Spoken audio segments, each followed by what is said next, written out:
இந்த வீடியோவில் நம்ம சூப்பர் ஸ்டார் அவருடைய படத்தை பற்றி தான் பார்க்க போகிறோம். ஆமாங்க, நம்ம தலைவருடைய ஜெயிலர் 2 படத்தை பற்றி எல்லாருக்குமே தெரியும். எந்தவித அப்டேட்ஸும் இல்லாமல் ரொம்ப அமைதியாகவே போயிட்டு இருந்துச்சு அப்படி தான் சொல்லணும். ஸோ இன்றைக்கி அதில் வந்து ஒரு சூப்பரான அப்டேட்டை நேற்று கொடுத்துருந்தாங்க. என்னால் ஒரு சில பல காரணங்களால் லைனாக ஒரு நிறைய நாள் வந்து வீடியோ போட முடியல. ஏகப்பட்ட அப்டேட்ஸ் வந்துகிட்டே இருந்துச்சு. 2-3 அப்டேட்ஸ்லாம் வந்திருக்கான்றதே எனக்கு 2-3 நாள் கழிச்சு தெரியாத அளவுக்கு ரொம்பவும் வேலைகளாக இருந்துச்சு. ஸோ நேற்று இந்த அப்டேட் வந்துச்சு. நேற்று வந்து அப்டேட் இன்றைக்கி காலையில் தான் பார்த்தேன். ஸோ பார்த்துட்டு சரி ஒரு வீடியோ போட்டுடலாம், முன்னையிலேருந்து தொடர்ந்து வீடியோ போட பார்க்கலாம் அப்படின்றதுக்காக தான் இந்த வீடியோ போடுறேன். இந்த பேக்ரவுண்ட் நாய்ஸ் கொஞ்சம் இதாக இருக்கும். ஸோ அதை கொஞ்சம் பொருட்படுத்தாமல் நீங்களாம் வீடியோ பார்த்து கொஞ்சம் ஹெல்ப் பண்ணணும்.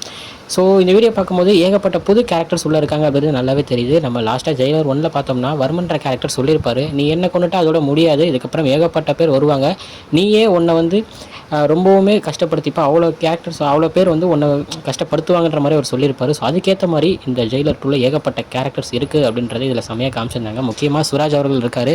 தென் மோகன்லால் அவருடைய கேரக்டரும் கொஞ்சம் ப்ரீஃபாக இருக்கும் அப்படின்ற மாதிரியும் சொல்லியிருந்தாங்க. ஸோ படத்தில் ஏகப்பட்ட கேரக்டர்ஸ் உள்ளே வருது.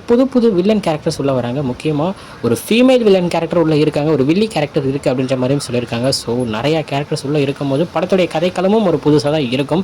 நம்ம ஜெயிலர் 1ல் பார்த்த அந்த கதைக்களத்தை விட்டு இது வேறு ஒரு இடம் போகாமல் ஆனால் வேறு கேரக்டர்ஸோடு போகிற மாதிரியான ஒரு கதையாக இருக்கும். எப்படி சொல்கிறேன்னா, அதில் எப்படி அந்த சிலை திருட்டு வருதோ அதே தான், பட் ஆனால் கேரக்டர்ஸ் வேறு மாறும், அந்த கதையோட நடக்கிற இடங்கள் வேறு, அந்த மாதிரி ஏகப்பட்ட இது வந்து மாற்றிருக்காங்க. ஸோ புது கேரக்டர்ஸோட விஜய் சேதுபதி உள்ளே இருக்கார் அப்படின்ற ஒரு நியூஸும் வந்திருக்கு. எஸ் ஜே சூர்யா இருக்கார். இந்த மாதிரி ஏகப்பட்ட நியூஸஸ் போயிட்டுருக்கு. பட் ஆனால் அதெல்லாம் உண்மை அப்படின்றது தெரியல. முக்கியமாக இந்த வீடியோவுடைய ஹீரோ அப்படின்னா நம்ம அனிருத் தான். ஒரு புதுவிதமான ஒரு பிஜிஎம்மை நம்ம டைகர் அவருக்கு போட்டிருக்காருன்னு தான் சொல்லணும். ஆமாங்க, முத்துவேல் பாண்டியனுக்கு ஒரு சூப்பரான ஒரு பிஜிஎம்மை நம்ம அனிருத் வந்து கொடுத்துருந்தாரு. ஸோ சூப்பர் ஸ்டாருடைய அந்த ஆரா பக்காவாக இருந்துச்சு இந்த வீடியோவில்.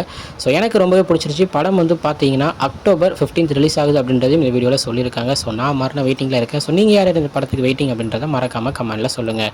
ஓகே ஃப்ரெண்ட்ஸ், தான் இன்றைக்குள்ள வீடியோ என்னோட வந்து பார்க்குறேன். அது வரைக்கும் உங்கள் இருப்பது உங்கள் Jaswin. Bye friends. Next video மறக்காமல் நம்ம சேனலை சப்ஸ்கிரைப் பண்ணிக்கோங்க. பாய்.